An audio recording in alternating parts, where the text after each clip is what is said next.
It was late in the afternoon before I woke, strengthened and refreshed.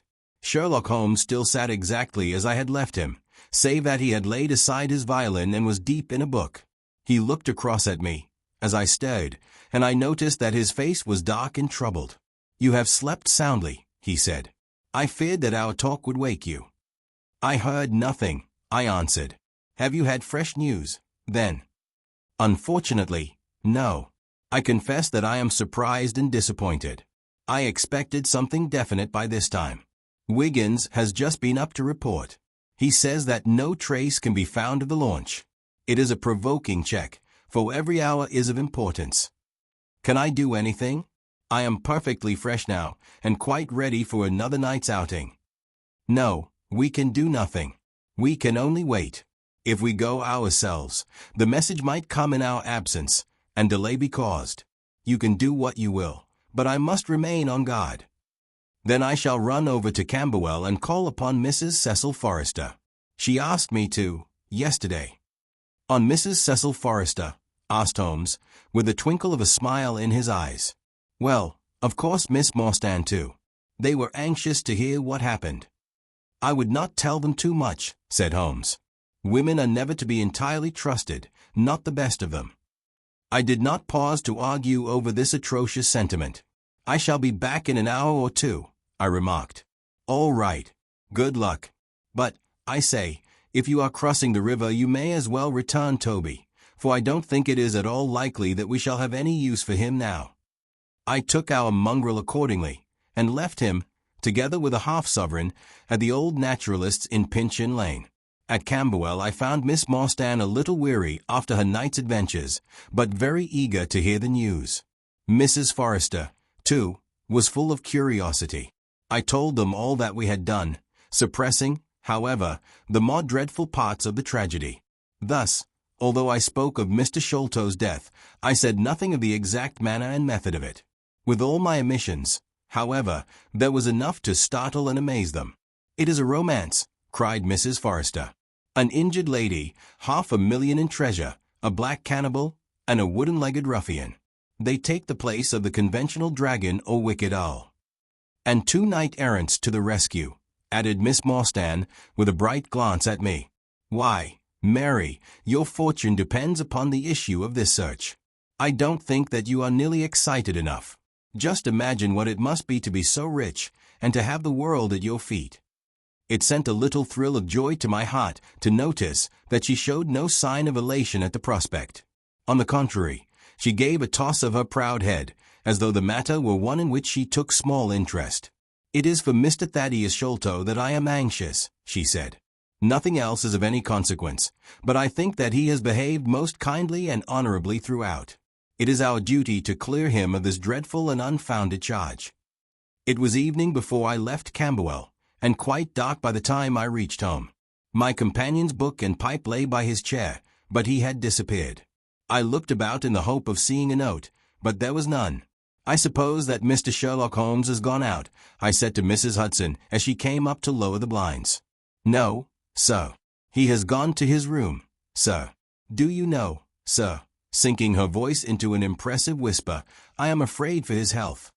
"Why so, Mrs. Hudson?" "Well, is that strange, sir? After you was gone he walked, up and down, until I was weary of the sound of his footstep. Then I heard him talking to himself and muttering, and every time the bell rang out he came on the stairhead, with what is that, Mrs. Hudson? And now he has slammed off to his room, but I can hear him walking away the same as ever. I hope he's not going to be ill, sir." I ventured to say something to him about cooling medicine, but he turned on me, sir, with such a look that I don't know how ever I got out of the room. "I don't think that you have any cause to be uneasy, Mrs. Hudson," I answered. "I have seen him like this before. He has some small matter upon his mind which makes him restless." I tried to speak lightly to our worthy landlady, but I was myself somewhat uneasy when through the long night I still from time to time heard the dull sound of his tread, and knew how his keen spirit was chafing against this involuntary inaction. At breakfast time he looked worn and haggard, with a little fleck of feverish color upon either cheek. "You are knocking yourself up, old man," I remarked. "I heard you marching about in the night." No, I could not sleep, he answered. This infernal problem is consuming me. It is too much to be balked by so petty an obstacle, when all else had been overcome. I know the men, the launch, everything, and yet I can get no news. I have set other agencies at work, and used every means at my disposal. The whole river has been searched on either side, but there is no news, nor has Mrs. Smith heard of her husband. I shall come to the conclusion soon that they have scuttled the craft. But there are objections to that. Or that Mrs. Smith has put us on a wrong scent. No, I think that may be dismissed. I had inquiries made, and there's a launch of that description. Could it have gone up the river? I have considered that possibility too, and there is a search party who will work up as far as Richmond. If no news comes today, I shall start off myself tomorrow, and go for the men rather than the boat. But surely, we shall hear something. We did not, however. Not a word came to us either from Wiggins or from the other agencies. There were articles in most of the papers upon the Norwood tragedy. They all appeared to be rather hostile to the unfortunate Thaddeus Sholto. No fresh details were to be found, however, in any of them, save that an inquest was to be held upon the following day. I walked over to Camberwell in the evening to report our ill success to the ladies, and on my return I found Holmes dejected and somewhat morose. He would hardly reply to my questions, and busied himself all evening in an abstruse chemical analysis which involved much heating of retorts and distilling of vapors, ending at last in a smell which fairly drove me out of the apartment.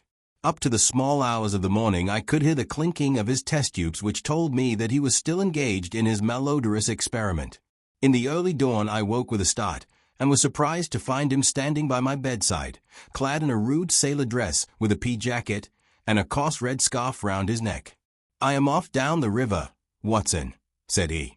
"I have been turning it over in my mind, and I can see only one way out of it. It is worth trying, at all events." "Surely I can come with you, then," said I. "No, you can be much more useful if you will remain here as my representative. I am loath to go, for it is quite on the cards that some message may come during the day, though Wiggins was despondent about it last night. I want you to open all notes and telegrams, and to act on your own judgment if any news should come. Can I rely upon you?" "Most certainly." "I am afraid that you will not be able to wire to me, for I can hardly tell yet where I may find myself. If I am in luck, however, I may not be gone so very long. I shall have news of some sort or other before I get back." I had heard nothing of him by breakfast time. On opening the Standard, however, I found that there was a fresh allusion to the business. With reference to the Upper Norwood tragedy, it remarked, "We have reason to believe that the matter promises to be even more complex and mysterious than was originally supposed. Fresh evidence has shown that it is quite impossible that Mr. Thaddeus Sholto could have been in any way concerned in the matter. He and the housekeeper, Mrs. Burnstone, were both released yesterday evening. It is believed, however, that the police have a clue as to the real culprits, and that it is being prosecuted by Mr. Athelney Jones, of Scotland Yard, with all his well-known energy and sagacity. Further arrests may be expected at any moment." That is satisfactory so far as it goes, thought I. Friend Sholto is safe, at any rate. I wonder what the fresh clue may be, though it seems to be a stereotyped form whenever the police have made a blunder. I tossed the paper down upon the table, but at that moment my eye caught an advertisement in the agony column. It ran in this way: "Lost. Whereas Mordecai Smith, boatman, and his son, Jim, left Smith's Wharf at or about 3 o'clock last Tuesday morning in the steam launch Aurora, black with 2 red stripes, funnel black with a white band. The sum of £5 will be paid to anyone who can give information to Mrs. Smith at Smith's Wharf or at 221B, Baker Street, as to the whereabouts of the said Mordecai Smith and the launch Aurora." This was clearly Holmes's doing. The Baker Street address was enough to prove that. It struck me as rather ingenious, because it might be read by the fugitives without their seeing in it more than the natural anxiety of a wife for her missing husband. It was a long day. Every time that a knock came to the door, or a sharp step passed in the street, I imagined that it was either Holmes returning or an answer to his advertisement. I tried to read, but my thoughts would wander off to our strange quest and to the ill-assorted and villainous pair whom we were pursuing. Could there be, I wondered, some radical flaw in my companion's reasoning? Might he be suffering from some huge self-deception? Was it not possible that his nimble and speculative mind had built up this wild theory upon faulty premises? I had never known him to be wrong, and yet the keenest reasoner may occasionally be deceived. He was likely, I thought, to fall into error through the over-refinement of his logic, his preference for subtle and bizarre explanation, when a plainer and more commonplace one lay ready to his hand. Yet, on the other hand, I had myself seen the evidence, and I had heard the reasons for his deductions. When I looked back on the long chain of curious circumstances, many of them trivial in themselves, but all tending in the same direction, I could not disguise from myself that even if Holmes's explanation were incorrect, the true theory must be equally outre and startling. At 3 o'clock in the afternoon, there was a loud peal at the bell, an authoritative voice in the hall, and, to my surprise, no less a person than Mr. Athelney Jones was shown up to me. Very different was he, however, from the brusque and masterful professor of common sense who had taken over the case so confidently at Upper Norwood. His expression was downcast, and his bearing meek and even apologetic. "Good day, sir, good day," said he. "Mr. Sherlock Holmes is out, I understand." "Yes, and I cannot be sure when he will be back. But perhaps you would care to wait. Take that chair, and try one of these cigars." "Thank you, I don't mind if I do," said he, mopping his face with a red bandana handkerchief. "And a whiskey and soda." "Well, half a glass. It is very hot for the time of year, and I have had a good deal to worry and try me. You know my theory about this Norwood case. I remember that you expressed one. Well, I have been obliged to reconsider it. I had my net drawn tightly round Mr. Sholto, sir, when he went through a hole in the middle of it. He was able to prove an alibi, which could not be shaken. From the time that he left his brother's room, he was never out of sight of someone or other. So it could not be he who climbed over roofs and through trapdoors. It's a very dark case, and my professional credit is at stake. I should be very glad of a little assistance." "We all need help sometimes," said I. "Your friend Mr. Sherlock Holmes is a wonderful man, sir," said he, in a husky and confidential voice. "He's a man who is not to be beat. I have known that young man go into a good many cases, but I never saw the case yet that he could not throw a light upon. He is irregular in his methods, and a little quick perhaps in jumping at theories, but, on the whole, I think he would have made a most promising officer, and I don't care who knows it. I have had a wire from him this morning, by which I understand that he has got some clue to this Sholto business. Here is the message." He took the telegram out of his pocket and handed it to me. It was dated from Poplar at 12 o'clock. "Go to Baker Street at once," it said. "If I have not returned, wait for me. I am close on the track of the Sholto gang. You can come with us tonight if you want to be in at the finish." "This sounds well. He has evidently picked up the scent again," said I. "Ah, then he has been at fault too," exclaimed Jones, with evident satisfaction. "Even the best of us are thrown off sometimes. Of course this may prove to be a false alarm, but it is my duty as an officer of the law to allow no chance to slip. But there is someone at the door. Perhaps this is he." A heavy step was heard ascending the stair, with a great wheezing and rattling as from a man who was sorely put to it for breath. Once or twice he stopped, as though the climb were too much for him, but at last he made his way to our door and entered. His appearance corresponded to the sounds which we had heard. He was an aged man, clad in seafaring garb, with an old pea jacket buttoned up to his throat. His back was bowed, his knees were shaky, and his breathing was painfully asthmatic. As he leaned upon a thick oaken cudgel, his shoulders heaved in the effort to draw the air into his lungs. He had a colored scarf round his chin, and I could see little of his face save a pair of keen dark eyes, overhung by bushy white brows and long gray side whiskers. Altogether he gave me the impression of a respectable master mariner who had fallen into years and poverty. "What is it, my man?" I asked. He looked about him in the slow methodical fashion of old age. "Is Mr. Sherlock Holmes here?" said he. "No, but I am acting for him. You can tell me any message you have for him." "It was to him himself I was to tell it," said he. "But I tell you that I am acting for him. Was it about Mordecai Smith's boat?" "Yes. I knows well where it is. And I knows where the men he is after are. And I knows where the treasure is. I knows all about it." Then tell me, and I shall let him know.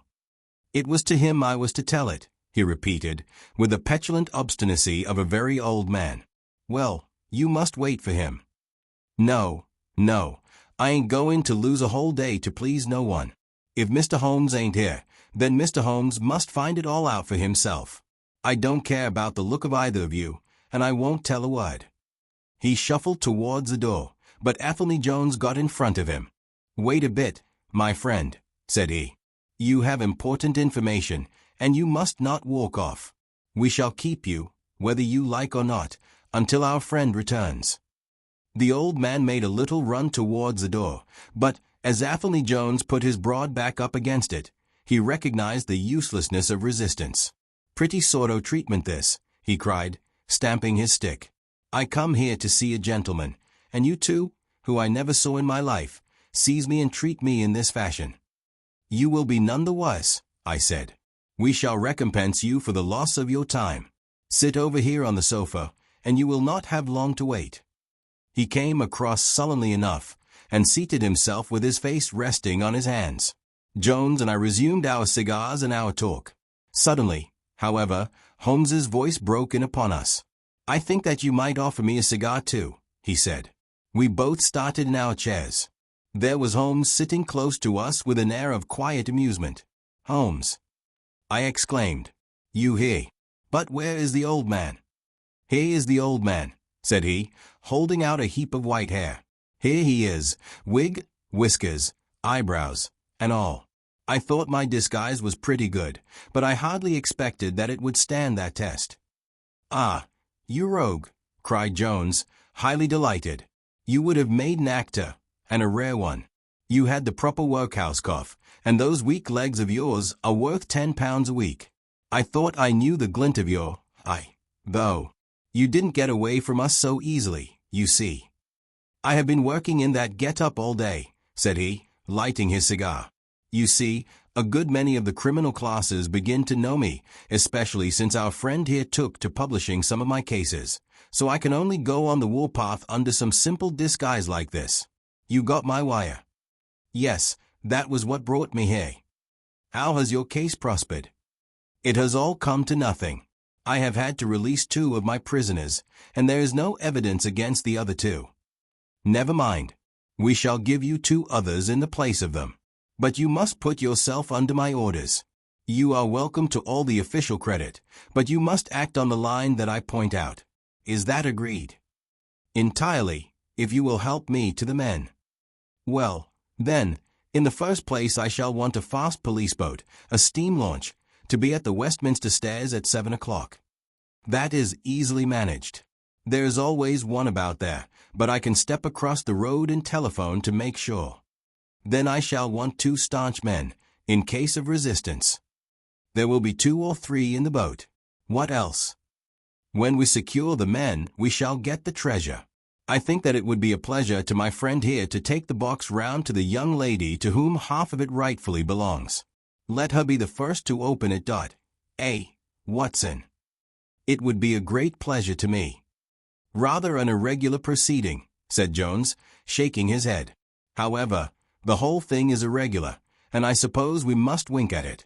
The treasure must afterwards be handed over to the authorities until after the official investigation. Certainly, that is easily managed. One other point. I should much like to have a few details about this matter from the lips of Jonathan Small himself. You know I like to work the detail of my cases out.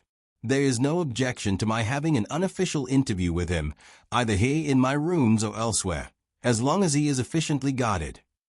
Well, you are master of the situation. I have had no proof yet of the existence of this Jonathan Small. However, if you can catch him, I don't see how I can refuse you an interview with him. That is understood, then. Perfectly. Is there anything else? Only that I insist upon your dining with us. It will be ready in half an hour. I have oysters and a brace of grouse, with something a little choice in white wines. Watson, you have never yet recognized my merits as a housekeeper.